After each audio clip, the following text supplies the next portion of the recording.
Jon Bonné is a transplant to California. Originally from the East Coast, he came to San Francisco in 2006 to be the wine editor of the San Francisco Chronicle. Before that, in New York, he was the lifestyle editor and wine columnist for MSNBC.com. And prior to that, he lived in Seattle for 6 years, where he was also the wine columnist for Seattle Magazine. When Jon arrived to the Bay Area, he came with some skepticism about California wine culture, having learned about the delights of European wines from his father. He soon discovered, as he puts it, a ubiquity of oaky, uninspired bottles and a presumption that bigger was indeed better. But California wine wasn't always this way. In 1972, Mick Jagger penned the lyrics to Sweet Virginia. Thank you for your wine, California. Thank you for your sweet and bitter fruits. Back then, California wine was in the midst of a transformation, positioning itself as some of the world's finest and achieving rock star status.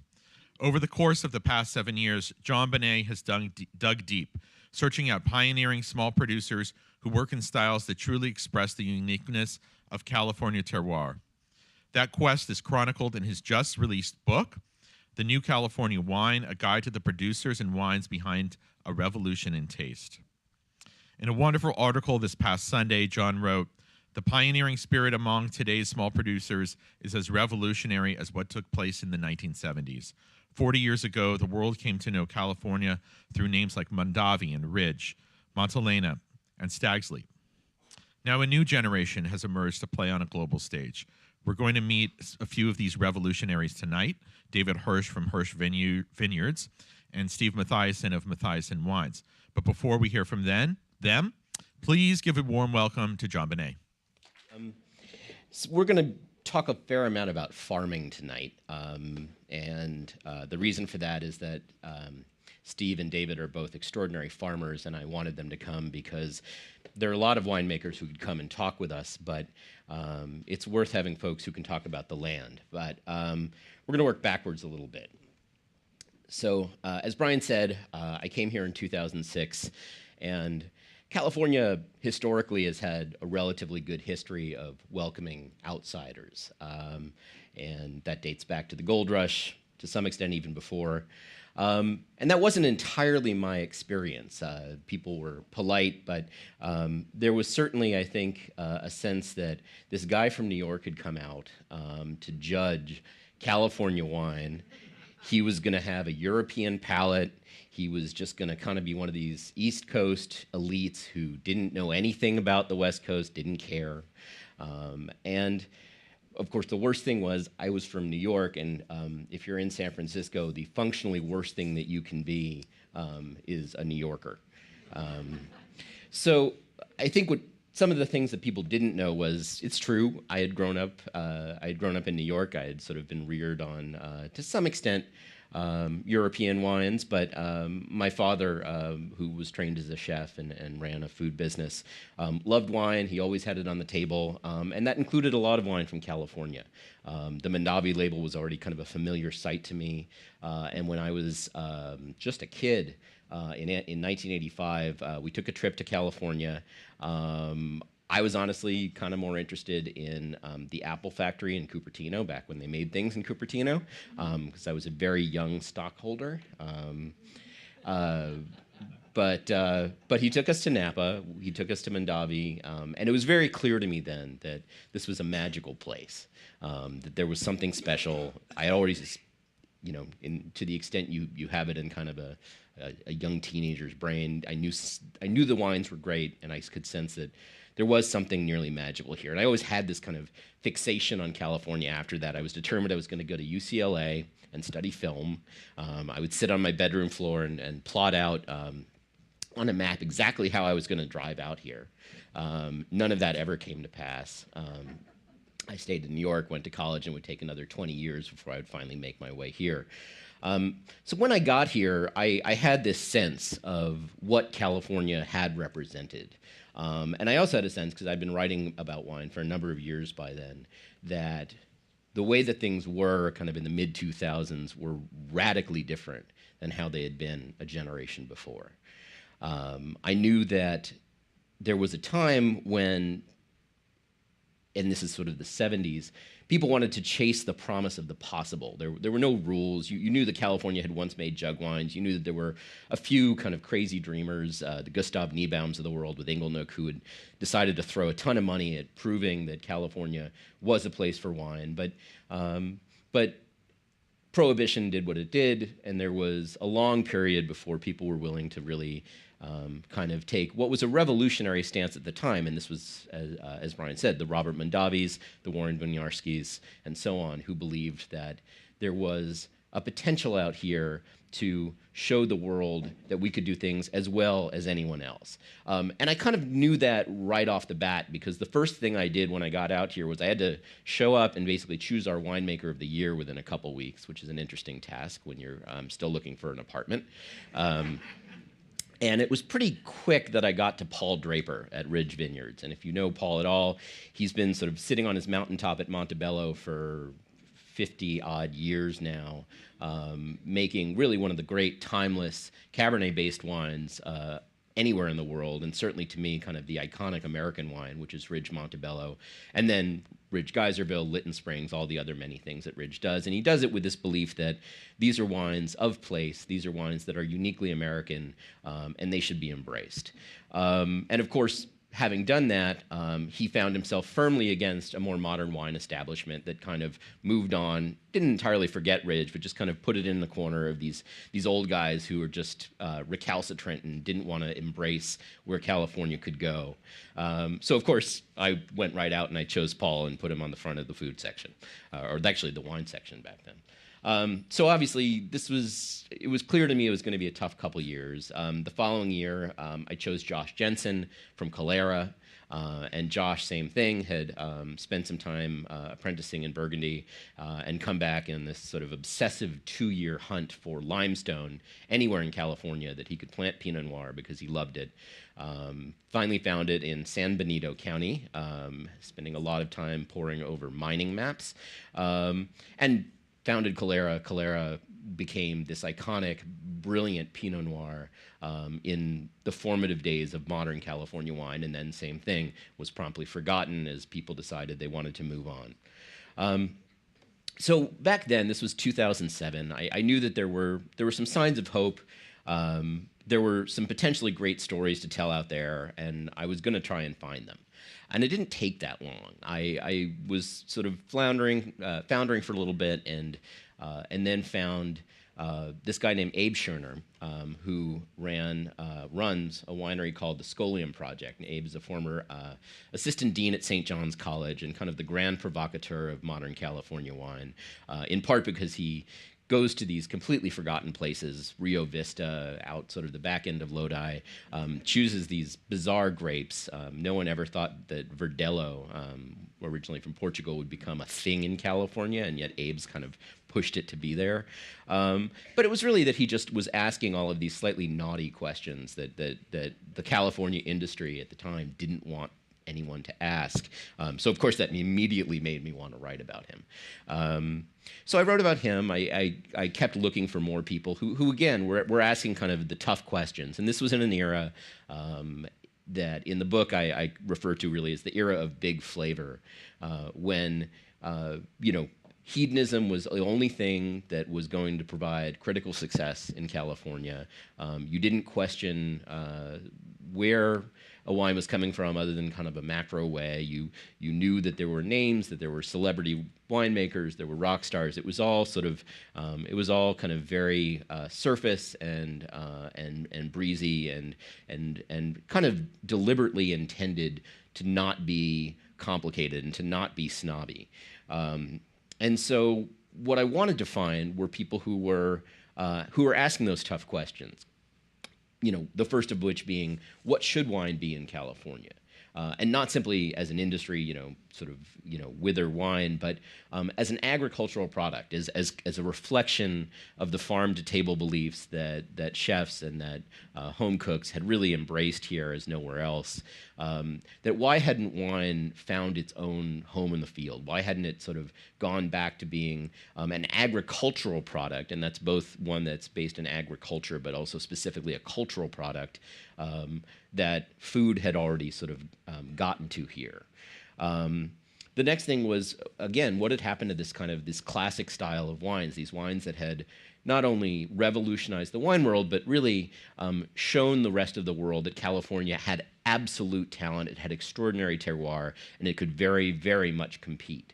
The answer to that is complex enough to write a book about. But to sort of boil it down, some of it is economics.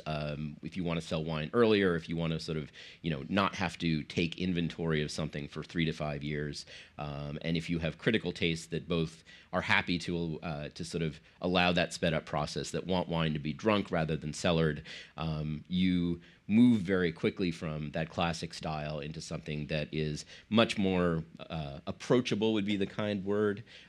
Hedonistic, kind of over the top would be maybe less kind. And the third question really was, where were the great sites here? That it's not that there weren't some extraordinary places. It's not that Napa Valley wasn't really this nearly magical place to grow wine, but people had come to assume that because it had really great marketing, and they had promptly forgotten about any possibility that, say, Lodi or the Sierra foothills or the Santa Cruz Mountains had really something extraordinary to contribute to the conversation, that this was the triumph of the wine business over wine itself. And perhaps the one other piece of that was, were we growing the right things in the right places? And were Cabernet and Chardonnay ordained by God himself to be the great grapes of California? And this was something that as I eventually kind of kept scratching at it, I realized there were mostly economic reasons, but almost kind of sort of faint cultural reasons why those two rose up. Cabernet had a longer history. There was obviously a great affinity for Bordeaux that dated back to the early days of the industry.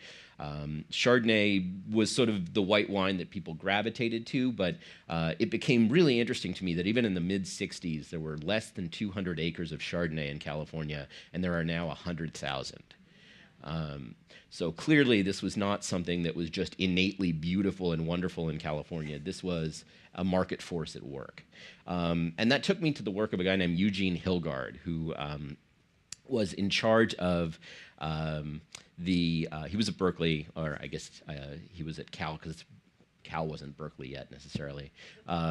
But he was in charge of the viticultural reports for the state, and so he would compile these enormous volumes looking at what growers all over, in Cupertino, up in the mountains, in Amador, down on the Central Coast, in Napa, what they were growing, how they grew it, what they harvested it at, what the sugars and the acids were, the type of wine that it made, whether it was good quality or not.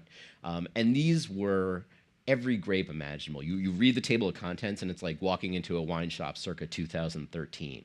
There's Gruner Veltliner, there's Roter Veltliner, there's Trousseau Noir, there's Rotgipfler, there's Barbera and Freja and Nebbiolo, and everything from Portugal and nearly everything from Spain, and varieties that have long since vanished so far as the ampelography has figured out what they really were.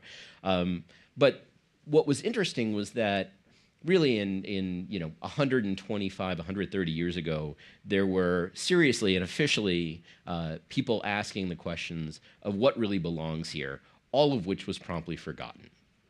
And so what became clear probably by 2009, 2010 was that I was not the only one asking these questions. There were winemakers who wanted to ask tough questions, and rather than sort of chase the easy money, which if you started with a lot of it was something easy to do in California, they wanted to tackle sort of the difficult, more intellectual topics that ultimately, we were talking about this just before, that make wine different from other beverages, that are the reason that very, very smart people decide to walk around in cow manure all day, because they see that wine has a continuity. There is a timelessness to the culture of wine that dates back thousands of years, and even if you are in California in 2013, you're still embracing the same values that the Romans were embracing, the Greeks were embracing. And so it didn't take long for me to realize that what was starting to happen and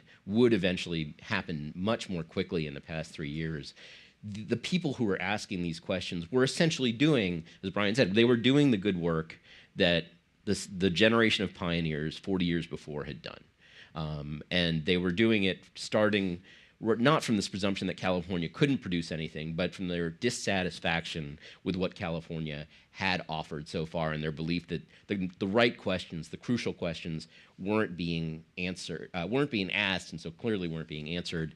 And the cost of that was that the world had sort of forgotten about how revolutionary California could be.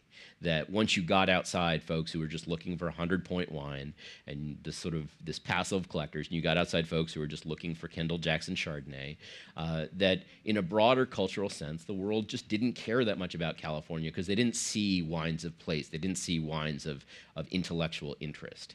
And that's probably a good place to start pestering our guests in a little bit. But I want to just explain how I came to meet and get to know Steve and David.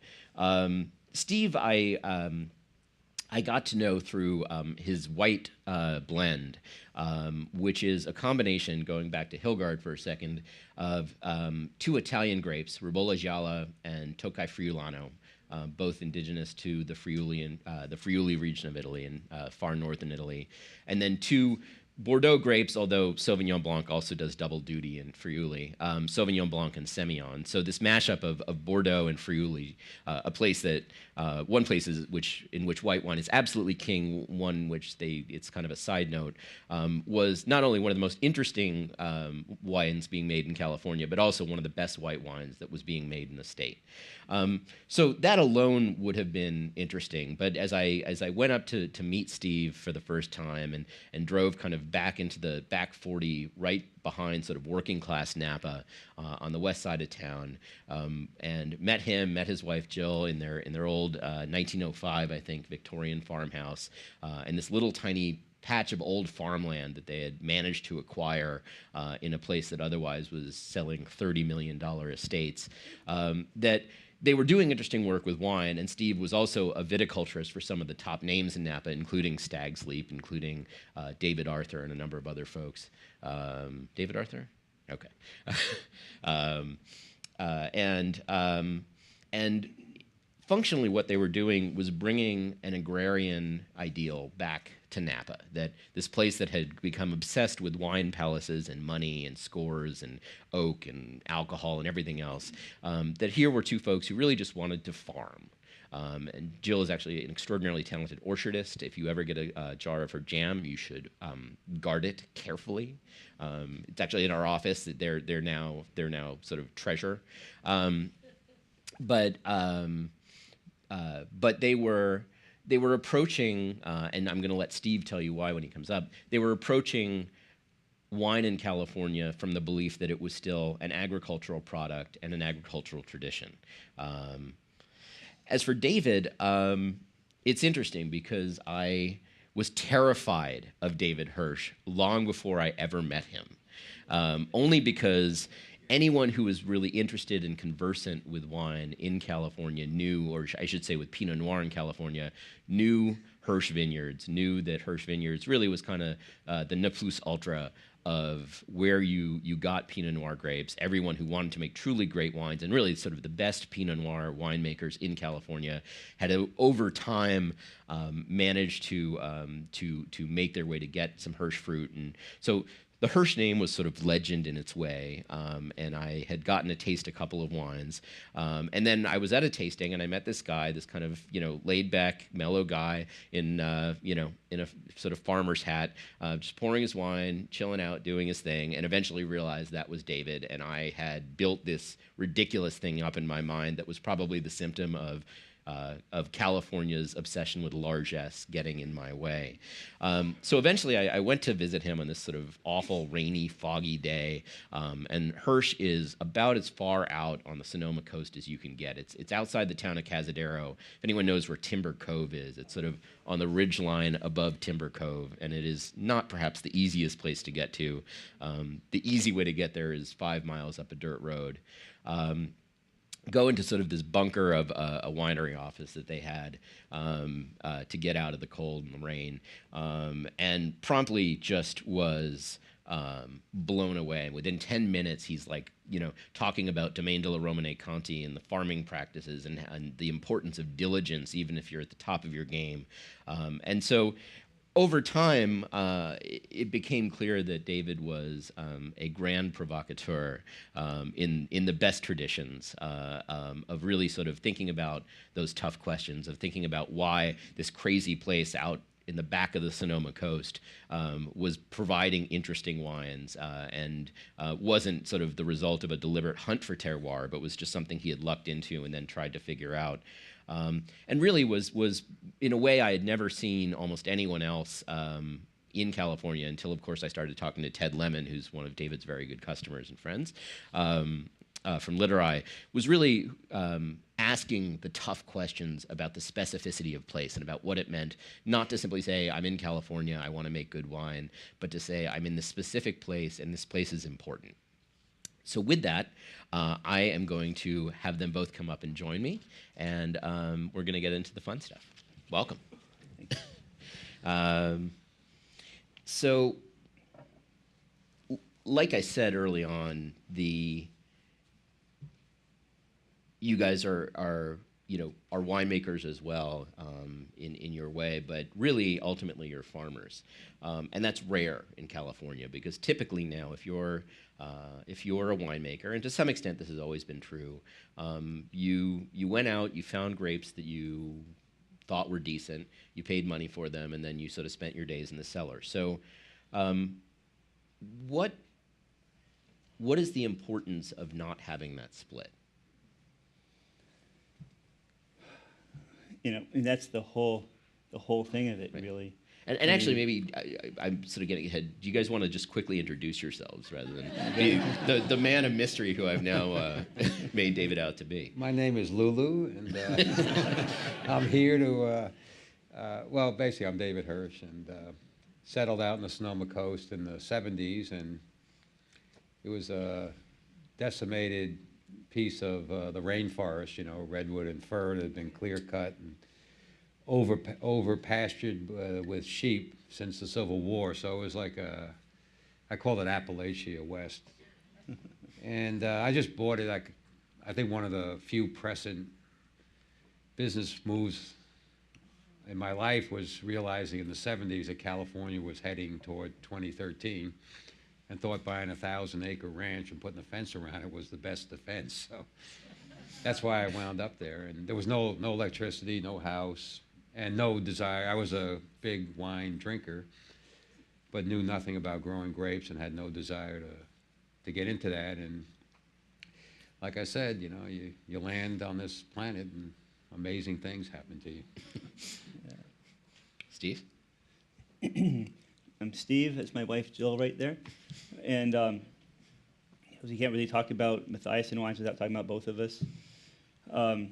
I wanted to farm my entire life. My parents were both anthropology professors, and so not a farming background, but every summer, without fail, we would really do a pilgrimage back to my grandfather's farm in North Dakota, and it was, there was this really cherished time I spent with my dad, and it was really, from before I can remember, every single summer we'd go there, and I just loved it. I loved being there. I loved the tractors. I loved the smell of it. I loved barns, everything, the sky, the concept of farming, the annual cycle of it, the problem solving, the jack of all trades aspect of it.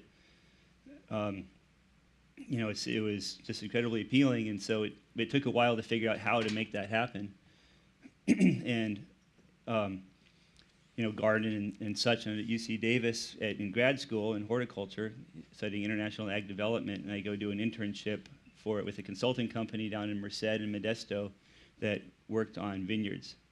And I was lucky enough because it could have been cotton. I didn't care. I just wanted to get out. But I got lucky it was vineyards because I was already into wine. I wasn't into, so I didn't really have the financial resources or the background for any kind of fine wine. It was my concept of wine was sort of the Jack Kerouac, like jug, loaf of bread, go on a hike, and up into the finest soils of Sonoma. That was wine. Wine has always carried. Wine is special. You have all of the things, but wine creates a moment in time. It really does. And so I went back. So I realized this is A, this is great.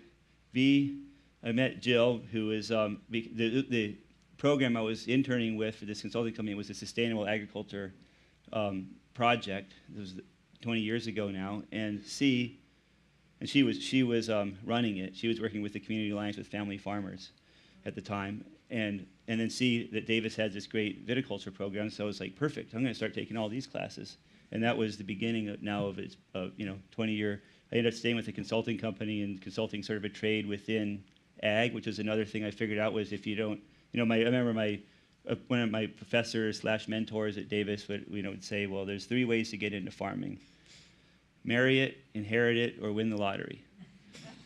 And so not do either of those things working out, I realized you could have a career in agriculture helping people with sustainability by being the guy that knows how to use beneficial insects or compost or cover crops and that sort of thing. And so I got out of school, hung my shingle up, and ended up working on that.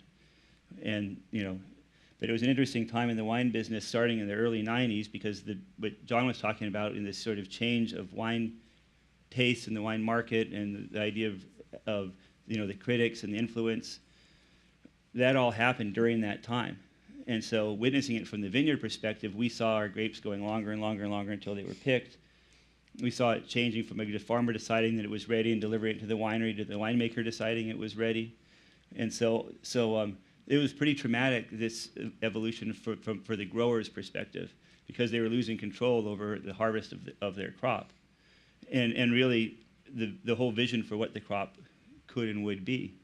There's a very big difference between, so wine, when you make wine stylistically, a lot of times it reflects your personality, it reflects your tastes, obviously.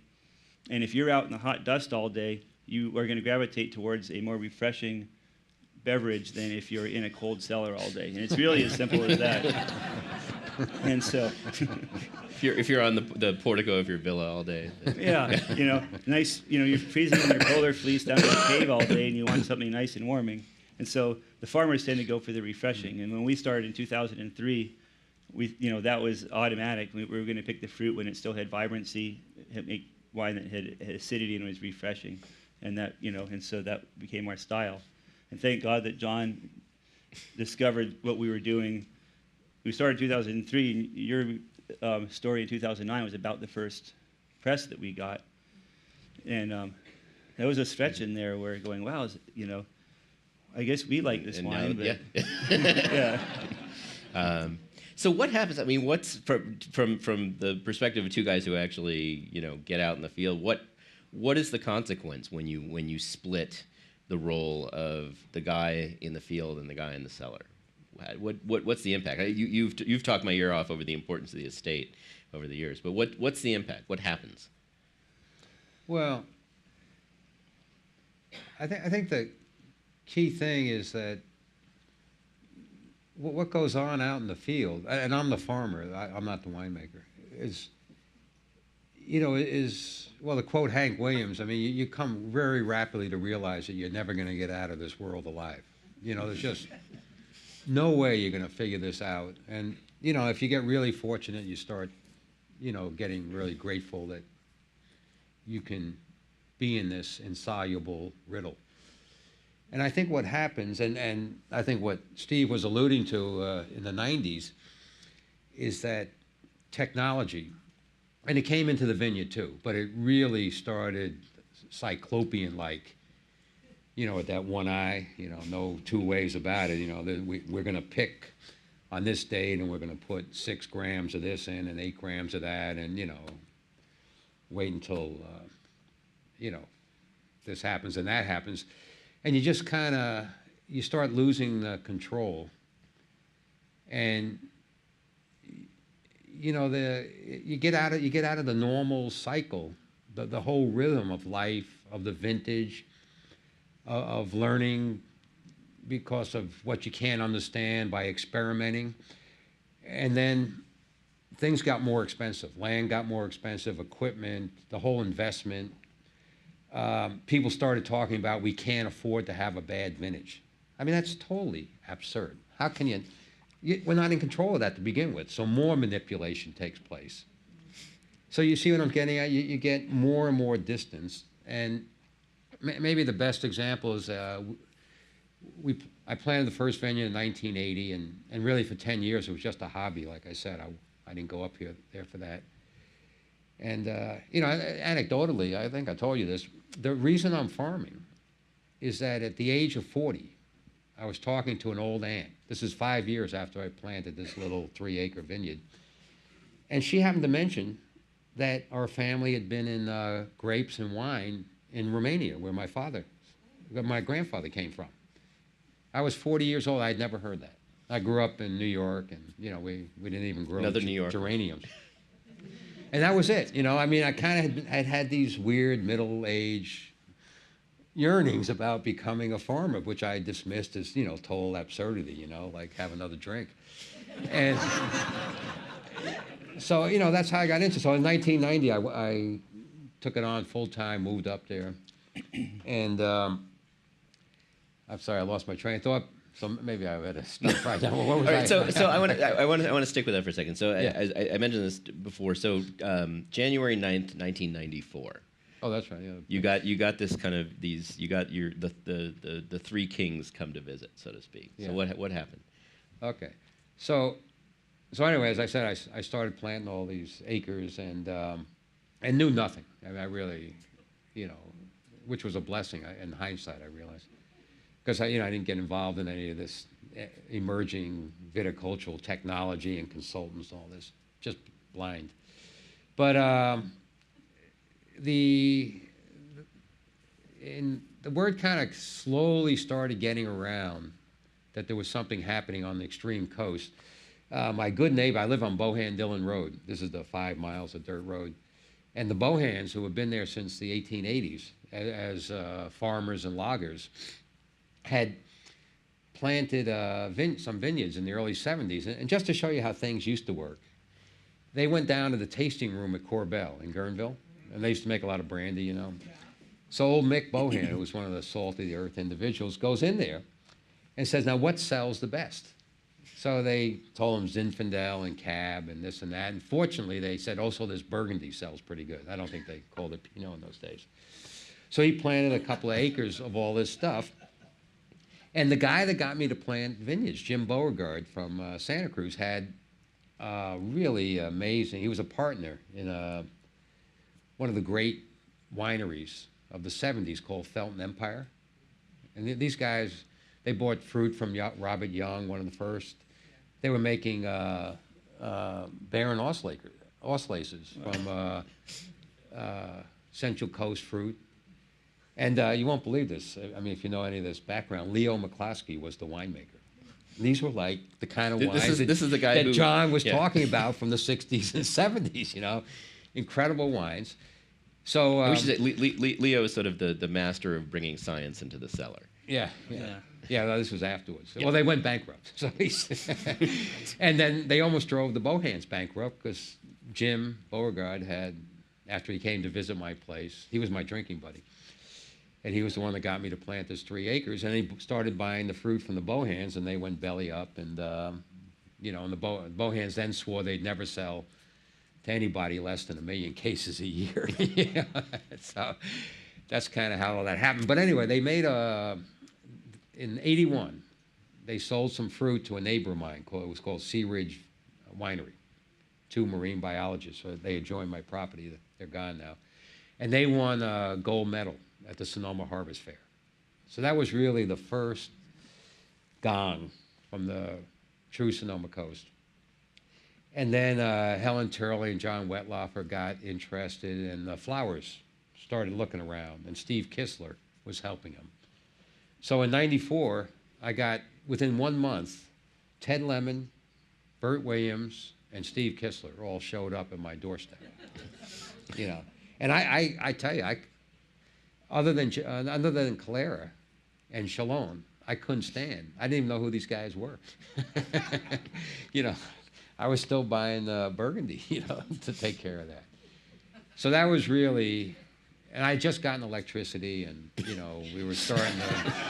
You used to have to go through 5 cattle gates to get to our house, and so that was really the beginning of it. And I would say, in terms of Steve's comments, and as an echo of John's book, that at that time in Sonoma County, the evolution in the vineyards was being pulled by the growers, by the producers. And where I saw the change was around, I'd say, 97, 98. And at that point, some of my customers wanted extremely high level of green harvesting, decropping, and wanted to let it hang, to what we thought was excessive sugar, and others didn't. And I think at that point the wave turned, and then the evolution went back to the farmer. But and of course there were all these issues as Steve described, because we were starting to lose our power. And one big thing that did happen, I remember having this great conversation with my Lord and Sovereign, Steve Kistler, where I was trying to get another couple of $100 a ton. And finally it ended with my statement. I said, Steve, you are spending more money than I'm asking for in your vineyards. And if you pay me this price, you get me for free. And I realized that we were still sitting in the feudal age.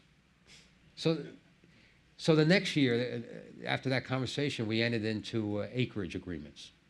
And that's a kind of unknown or kind of a inside deal, but instead of selling by the ton, we would sell by the acre. And basically the winery would have to pay that price no matter how many tons. And where I am, we've had years where we've gotten a half a ton an acre. The average is maybe 2 tons. Last year we got 3 tons. It was a record year. But what that did is that it returned us to a quality modality, where basically the producer became responsible for the quantity, and it was on our shoulders to deliver the quality if we were going to maintain the contract. So that was maybe the last big change, where the investigation of soils and terroir and the real commitment and marriage to the land went back on the shoulders of the grower. And the winery could turn on the garden hose and do whatever they wanted with the As long as you got paid. Yeah. Right.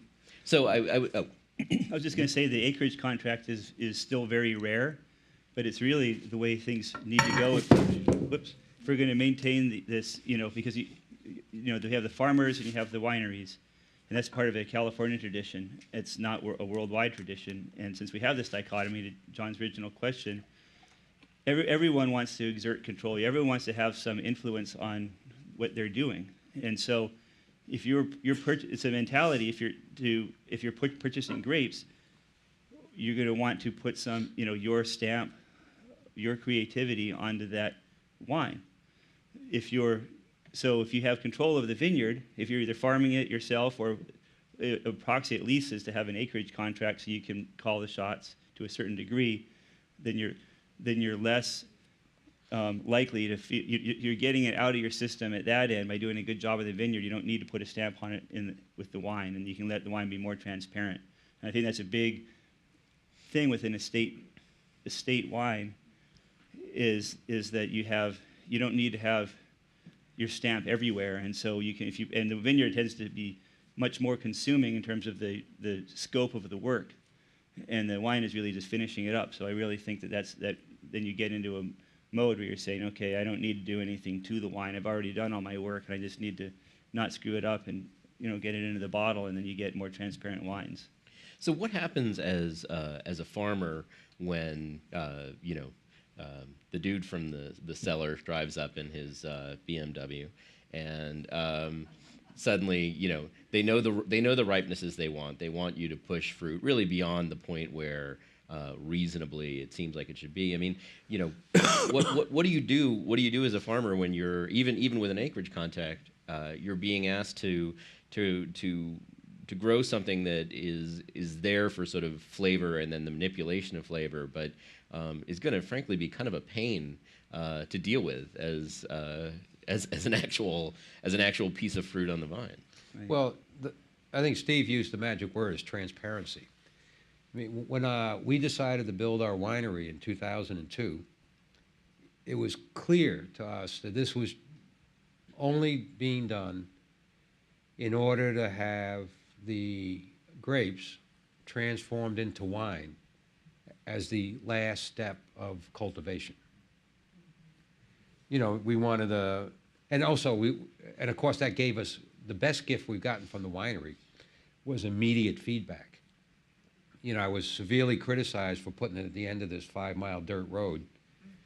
We still have, we finally, 3 years ago, I got PG&E to take over this 5 miles of power lines that we built in the 80s. We just like built this long extension cord. And Jesus, you know, that's another book. You know? So we have limited power. We can't get a bottling truck up, so we have to bottle by hand, and you know this, that, and the other thing. But this process of transformation does maintain its I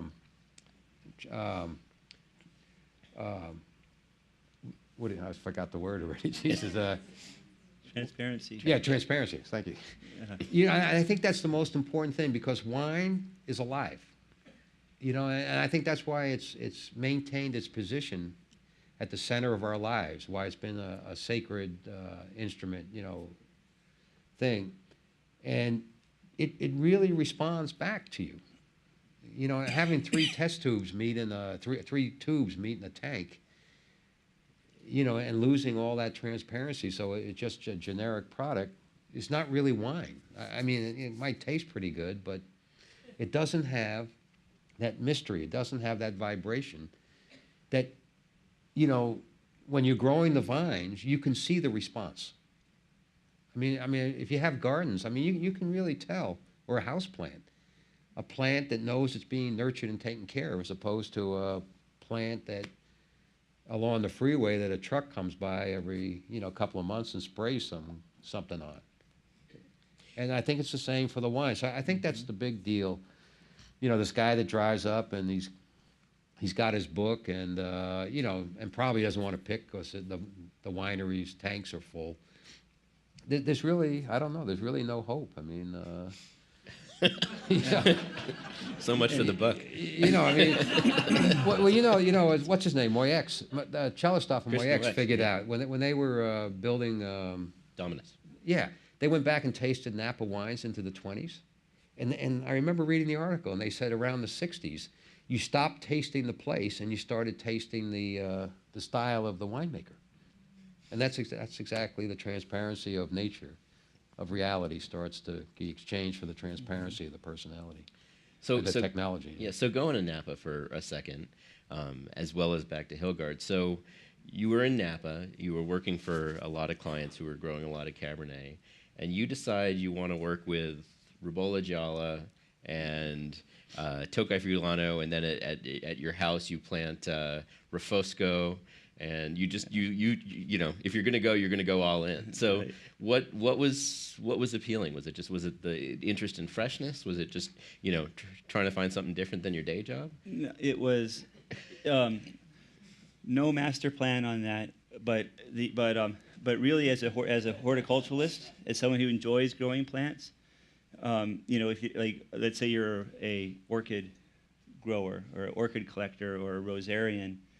A lot of the pleasure is let's see what this orchid does. Let's see what that. Let's see. You don't. If you're really into roses, you don't stop with one rose variety. It becomes almost a sickness. You have to have more roses, and with the varieties with us, I mean, that's such an incredible joy, and to sort of to try a new variety, but with grapes, the flower that you observe is the wine. And that's why it's also imperative to go through and carry it all the way through, because if you really love it and you're growing grapes, if someone else is making the wine, you never get to experience the flower. That's the culmination. It really is. And so your question earlier about with a winemaker coming and deciding as a grower, rolling in, well, I don't think it's ready, I'm going to leave. It just tears you up. And I find myself counseling younger vineyard managers and winemakers now who call me. Joe will talk about like during harvest, it's a constant. You can't believe what you can't believe the flavors are gone. It's all shriveling up, and they don't even have any idea even when they're going to pick. And it's like, just take a zen, you have to be zen about it. Detach. It's detachment. Turn on the And irrigation. it's like Al-Anon or it's detachment. You can't control it. And what you need to do, I tell them, is you need to start making your own wine, because that's the only way you're going to get any kind of wholeness into because you don't make, just as an aside, you don't grow grapes for the hours, because the agricultural work week are 6/10s. That's when it's a totally different than any other work week. You don't do it for the pay. You don't do it for the upward mobility. You do it because you love it, and so people get very emotional, and so that's what I tell them is you got to make some of your own wine, and that's how you're going to deal with it. So let's talk about one of my favorite things, which is what I call the myth of sunshine. And one of the things that California always tried to differentiate itself with was that, in Northern Europe, they struggle. They have to chaptalize and add sugar and all this stuff. And what we have here is sunshine. And yet, the better part of viticulture for a long time here was doing exactly what people did in Northern Europe and copying every last piece. So, is California's terroir just so much sunshine that the wines have to be big and ripe? Or what are we not understanding in this equation? There's this concept, restraint, and that's one of the reasons I love Italian wines and sort of look at Italian wineries more for inspiration in terms of to learn how things are done than a lot of Europe, in the sense that that a lot of Italy, you can get it as ripe as you want. Or, Spain would be a similar example. And so they, rather than just get it as ripe as, a lot of Europe, it's just how ripe can you possibly get it, and you hope to God that it's ripe enough, basically. But we don't have that situation. So that's why we can learn so much from places like Sicily that have, with incredibly bright, fresh wines. They can get it as ripe as they want, but they figured out balance. And we have that in California. You have this. Just because you can get it big doesn't mean you have to. And you have this amazing ability with our weather to do anything you want, basically.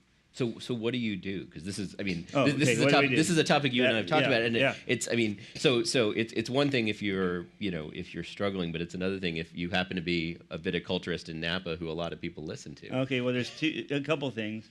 One thing is that so much sort of modern viticulture in the world stage of modern viticulture is our viticulture techniques from cooler climates, and it's about how much ripeness can you get. Trellising techniques, a lot of fruit thinning, root stocks that have shorter ripening cycles, clones. The modern clones from France are shorter ripening cycles than the older clones that we have. Like Pinot is a great example. Pommard or Martini are much, versus the Dijon clones. They're totally different in terms of when they get ripe. Cabernet is the same way. So a lot of the new technology that, and we replanted the whole place basically in the 90s. And so in the 90s, let's replant to the after phylloxera. So let's replant to the most high-tech stuff possible and all that, and really looking at France. And so now we have vineyards that get really ripe. And so we have to sort of change things. We change things by less leaf removal, keep more shade over the fruit, put cross arms on the trellis, leave more crop out there, water less, especially late in the season.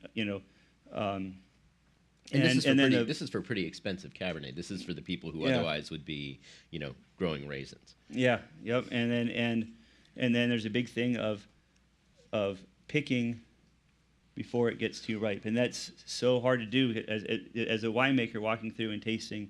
It's is it ripe enough? Is it going to be good enough? Am I going to make my boss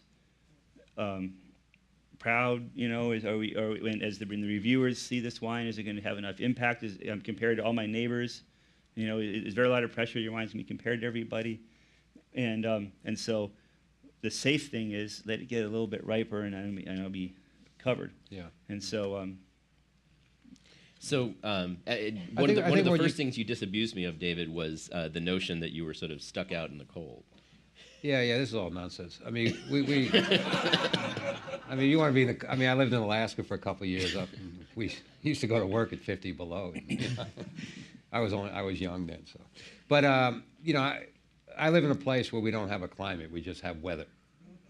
I mean, it's, I'm not exaggerating. There's no 2 years that are remotely similar. And because, you know, you can see the ocean from the site, we're in the rainforest, but we're at 1,500 feet, so it can be 108 degrees if the winds come from the right direction. But we're also surrounded by rivers, so we have this river ecology. So we have basically we're at the junction of 4 ecologies. And like I said, I started out knowing nothing, which turned out to be a blessing, because it didn't send me off in one direction. And what Everardo, my vineyard manager, and I have learned, he came out in '89, and he lives there. We all live there. It's very interesting. We're at the end of this dirt road. It's over an hour to get to a grocery store, and everyone involved in the production lives there. I mean, including my daughter Jasmine when she's not traveling. She handles the marketing. But we're all there. The farm workers, the winemaker, myself, my wife, we're all wake up in the morning in the vineyard. But what Everardo and I discovered, coming from 2 totally polar cultural and experiential backgrounds, was that it was all about balance. This is what Steve was hinting at. But it's extreme where we are because, you know, in '98 it rained 150 inches, the El Nino year. That was the year that was a little wake-up call for us. The Pacific warmed up 10 degrees. You could actually go swimming at Fort Ross, you know, without freezing. I mean, how do you warm up the Pacific Ocean 10 degrees, you know? Like, tell me about that. So we introduced, you know, with the Burgundian varieties, all types of, you know, we used some of the technology Steve alluded to, but we really became, like, I call it Japanese farming. We farm each vine and each shoot, you know, based on its relationship to the site. And on top of everything else I didn't mention, we're sitting on top of the San Andreas Fault. And with all that clear cutting and overgrazing I mentioned earlier, we're farming on the subsoils of the San Andreas. So that means that you really can't find an acre of homogeneous soil. So the soils are all changing, the depth of it, the makeup, et cetera. And then there's no level land, so the aspect changes, which means the vines are receiving different, you know, sun from different directions, and you have low spots and high spots. So, you know, we're into this very, you know, one-on-one approach. And we learned it's all about balance, that this shoot can carry no bunches and this shoot can carry 3. And this stuff, this stuff, well, 1.5 tons will make $100 wine. You know, it's just total nonsense. It's like, you know, shooting the arrow onto the target and then drawing the target around the arrow. You know, it might work once and then it stops working. And that really, this whole idea of balance, I mean, balance is art. And it really leads you into an intimate relationship with the site, you know, on a very specific basis. And I really think that's, and I would add one more thing to that, kind of gets back to John's earlier point, that you forget about time. I mean, I love that Steve's, I mean, I happen to love Rafosco and Rabala Ghiaia, you know, from Italy. And I think it's just great, you know, that he and Jill are willing to take that chance, because it's a conscious or unconscious confidence that time is on our side. And that's really what balance teaches you. You know, because you're going to fall off the tightrope. But you know you got the time to get back on.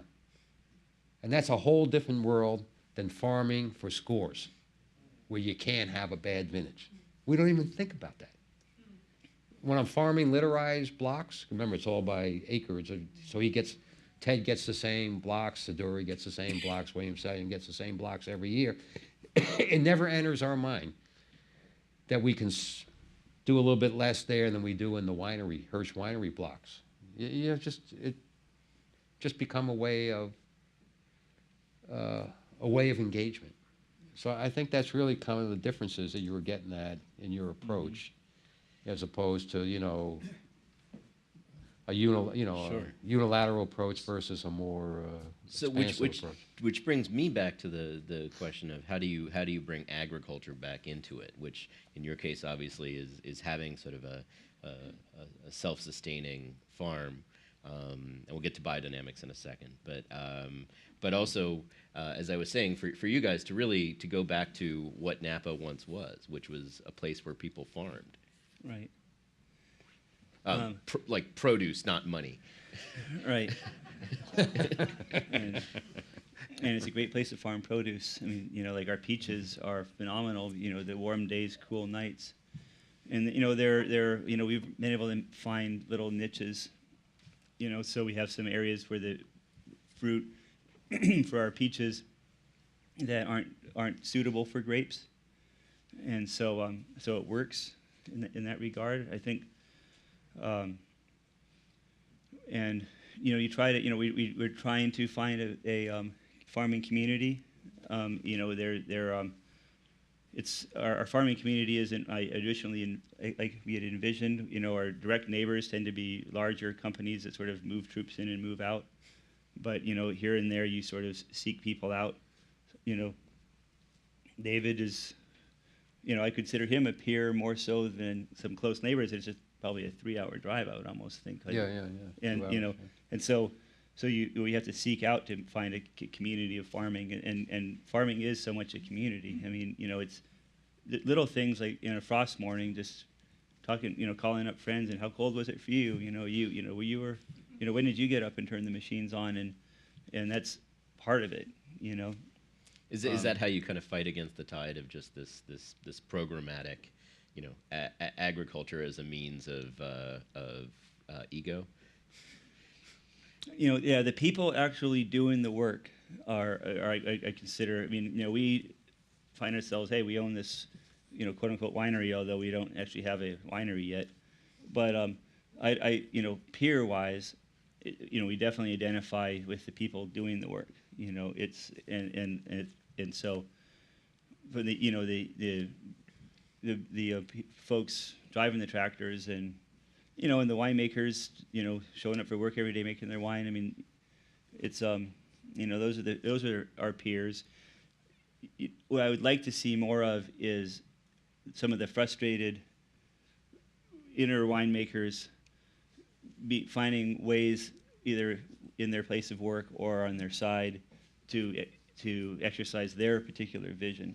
There's a lot of talented people out there that have vision, and it's really exciting to me right now what's going on with a lot of the work you've been doing, and it's sort of saying, hey, people, there's great stuff going on here in California.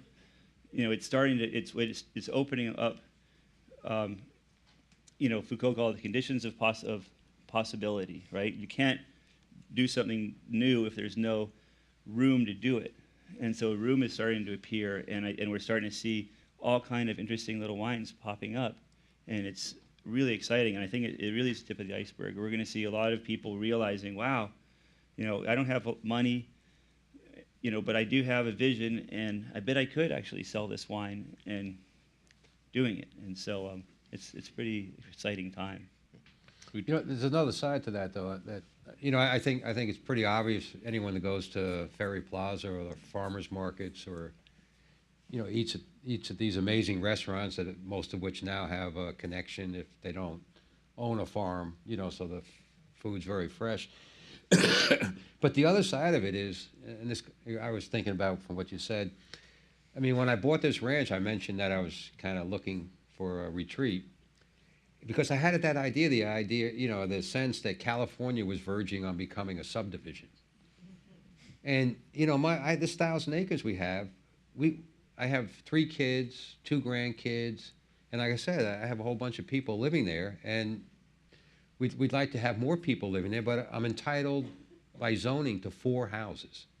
The zoning is 240 acres. The people who live in the Fort Ross, Cazadero area, the real people, the loggers and the equipment operators, the fishermen, the people who have been there for generations, they can't afford to live there anymore. And the only reason that we haven't become a subdivision is the roads are terrible. Because the zoning, it's made by man, it will be repealed by man. So Basically, I think the archetype of farming is probably fairly hardwired in us. So there's always going to be people Right. who are going to farm. But I think it's really a kind of consumer decision. You know, if you're going to want to have fresh food and real wine, you know what I'm saying? It's like we're connected that way. So let's take that, and then because I want to leave time for questions, let's take that to the one other thing I really wanted to get to, which is, so it's great that you can farm for sort of, you know, some of the best Pinot Noir in the New World, or really great Cabernet, or really great white esoterica, but how do you do it affordably? How do you actually make a wine that you can put on the table on any given night for the average person in California, and give them an agricultural product and not an industrial one? Because there's, I mean, one of the things I note in the book is, you know, 2/3 of the wine in California is made by 3 companies, and so this is by volume, and so, you know, how do you go against that and actually get back to bringing people something that is an agricultural product, that's not $80 a bottle? It's tough. You know, it's, I mean, from a hard-nosed actuarial point of view, it's, I think Steve alluded to it earlier, it's a disaster. I mean, when you really calculate the risks on the farming side, you couldn't charge enough. And you're going to have the wine if you stay afterwards. So we brought our, we call our village wine. It's a estate wine. No, I'm sorry, it's 2011. It's actually a great year, but we did have some neighbor's fruit in that. It's not 100% estate. But this wine is like our entry-level wine. It's like $35 a bottle. And the only way we make money on that wine is if you buy it directly from us. When we sell it directly, when we sell it through the distributors, you know, we're making a couple. We're not really paying the rent with it. It's really hard. Steve? Well, I mean, we're trying to tackle that, and we're tackling, there's different aspects of that, you know, because we have some wines that we're trying to make some of the best wine in the world, and it's expensive, you know. The land, you know, where we're doing that is expensive land and expensive cost of production, and like our red, for example, I mean, our current release is 2009, so we're holding it. I mean, everything is stacked against that being an affordable wine, and I'm okay with that for our red, for example, because again, we're not compromising on that, and I think that there's a role for in any artisanship to say I'm going to make the best in the world, and most people can't afford it, but we can't afford it really, but that's okay. That's what that is. But then you have lots of other things, and so we have at the very opposite end, we have our new brand called Tendu, and that's a liter of wine for $21, and anyone can afford that. You know, maybe not on a nightly basis, but anyone can get that on a Friday night, and it's something that we're very proud of, and something that means a lot to make a handmade wine that people can afford. And for there, we have to get away from the coast, you know, that's in the Central Valley. We managed to find a situation where we can control the farming in a vineyard, and get the fruit, and then so that gets the cost down because of the land cost in the Central Valley. You know, the production, the winemaking style, it's young, so we're not holding it for a long time, and you know, focus on, you know, the package, all those things to try to get the cost down, and it is doable. It's absolutely doable. Excuse me, but you see, I'm sorry. Did you want to finish? Oh, I was just going to say, but that, you know, you have to look at site. You know, it's going to be tough. And is it coast. controlling? Well, no, is it that was controlling exactly the farming? point I Yeah. was going to add on. That we've often had the situation we can get fruit from neighbors cheaper than we can grow it ourselves. Yeah. But then you lose not just the control. You might be able to control the farming, but then you got to get in your truck and you leave your farm and you go to that guy's Right. farm. And you don't really, you know, you control the manipulations, the operations, but you don't really, you don't have that intimacy anymore. So there's the Right. push-pull. You know, that's why we decided to become 100% estate and not bring in our neighbor's fruit. Right. You know, not because of the economic reasons, but because of the value reasons. Right.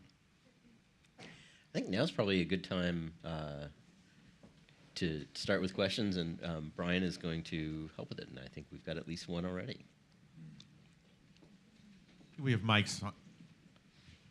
We have mics on both sides, so raise your hand if you have a question.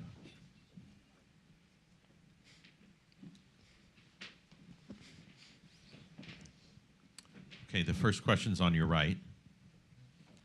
My question's for David. I've had the opportunity of tasting many Pinots that come from the Hirsch Vineyard, and I was wondering what your reaction is when you taste these wines made by other producers after the fruit leaves the vineyard, since you take such pride in growing these grapes, and once it leaves your property and gets in the hands of the winemaker, what your reaction is when you taste these various producers. Well, Does that make sense? Oh, yeah. As a matter of fact, built into the contract is we get a case, we call the grower's case. and to be honest with you, we can't drink it. You know, we're not getting it as for gluttony, but we're getting it to see how the wine from that particular part of the vineyard age over years. Plus, Everardo and I, we go down when the wine's still in barrel and taste, so we can get that feedback. So that's really what we're after, is to, not so much as a QC on the winery, but to see how, you know, the site is evolving through that particular winemaking style. And it's you know, as far as losing control, I don't think that's really in this case, you know, as a farmer, the big issue. It actually is helpful to have 3 or 4 different producers making the wine, so you can, you know, kind of see what their results are like and compare them. And that's a classic Burgundian model. That's, you know, you have a parcel, Yeah. and with luck, you have 3 or 4 interpretations. Yeah, no, that's very important. Do you approve of the interpretations? Do you like them? Do you approve of their... Do you? Well, let me see. I have 8 fruit customers, and 3 of them have been with me 20 years. You know, and I owe them an awful lot in terms of helping me. Yeah, I enjoy them. I think once again, it's because the site comes through the wines. Okay. You know. Do you recognize the site? Oh yeah. Yeah. On your left. Sorry. I'll be a straight man here. Could you comment on your feelings between sustainability, organic, and biodynamic when it comes to farming practices? Super and the question. importance of either one of them or all of them in what eventually ends up in the bottle? So because this is the question I sort of didn't get to, but both of you have at least some experience with biodynamics, and I think and with organics as well. So. Well, I'll take a first stab at that one. Those are related but different concepts. I'm gonna say that sustainability is organics. It tries to address some of the aspects of sustainability. There are other aspects of sustainability that organics doesn't address, like labor management, for example, or effect on off-site water, or you know, there's a bigger thing there, but organics is focused on the use of certain synthetic chemicals, whether fertilizers or pesticides, and biodynamics. But organics is science-based, but it's also a very important line in the sand that helps consumers understand what materials were used on the food that they're buying, or the wine that they're buying. Wine's food. Biodynamics is something I'm going to say. So David may have a very different approach, but I think that organics is still science-based. It's empirical. It's these are things we're not going to do. The things that we're going to do, and biodynamics is really a belief system. It's an approach that's personal. It's a personal thing that someone chooses to entertain and to explore. And it's not, in the material sense, it's no different really than organics. It's the baseline for biodynamics is they're still using the same organic line in the sand in terms of what they will or will not use in terms of toxic materials. But then there's this added side of extra things that you will do to further your relationship with the land. And I think that so it's very different in that regard than a strict unquote sustainability, which is something that you can. There are a number of grower organizations that are working really hard at figuring out how to, quantify sustainability, how to reward it, how to educate growers in taking steps, and that's a really important thing, and it's kind of a different animal. So is biodynamics the analog version of sustainability? Yeah, I think that it's farming. One of the reasons that sustainable agriculture is such an important thing is that farming you're using land, you're controlling expanses of land, and no farm is in a vacuum. Everything is in a farm is affecting the whole watershed. Workers are being affected, and consumers of the product are being affected. A bird that flies through is being affected. So there's a responsibility as a farmer to society to sort of modify your practices so that you're not doing harm, basically. And so there's a lot of pressure on farmers for these reasons to be more sustainable. And that's all things that are measurable. And biodynamics has a serious biodynamic person may say it has an impact on the neighboring areas, but it's not on the material plane. It's a very personal thing. So it's really not about society. It's about the individual practitioner of biodynamics and their relationship with the land. I think, but I'm curious what you're going to. I just want to add one thing to that. That to me, well, first of all, operationally, I mean, as long as you're not in the church of biodynamics, that it's when I got interested in it, struck me as it was the best approach for really forcing you to pay attention to your farm, because you just can't do it conceptually. But I think in terms of our conversation here, the key element that really is a feature of biodynamics, it's all about evoking the individuality of the farm through the individuality of the farmer, through the growth of the farmer, the choices you make, including the impact on community, on the greater ecological system. But it's really about, growing up or finding a piece of land, deciding to farm it, whether it's, animals, whatever. And then over time, uncovering that place's identity through the more and more conscious choices you're making yourself. The rest of it, the burying the cow horns and the spraying and the cow milk, that's all kind of out, tangential stuff. It's really about being there. You see that movie, Being There? Yeah, if you want to walk on the water, just be there. All right, Good evening. Thank you very much for your presentation. The question I have relates to the growing use of vineyard management companies or farm labor contractors by the larger wineries. How can they improve their wines using the same techniques and try to keep their prices in line so the general population can enjoy some of the better wines? Steve? The guy who's been walking this tightrope for a long time. Yeah, because that's really, the vineyard management companies, so if people don't know what that is, it's basically sort of like if having a landscaper come in and do the work and leave. So you own a vineyard, you hire a vineyard management company. And I wouldn't be surprised if the majority of the acreage in at least Napa and Sonoma are farmed by vineyard management companies. The owner-operator is in Napa for sure, but Sonoma you still get a lot of owner-operators, but there are a lot of management companies in Sonoma as well.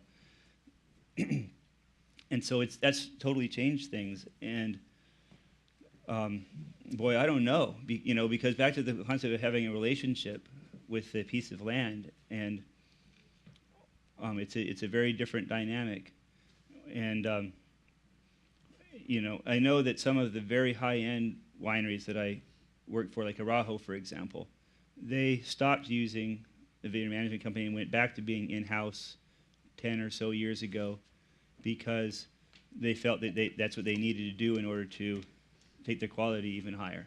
They felt there was no way they were going to achieve their goals if they didn't take it in-house, and I would agree with that. But I would love to see everybody farming their own place and get back to a Jeffersonian type of thing. I mean, that's the world I would like to live in, but I don't see it anytime soon. And the management companies, I mean, not really even sure what to say other than that's a big part of the industry.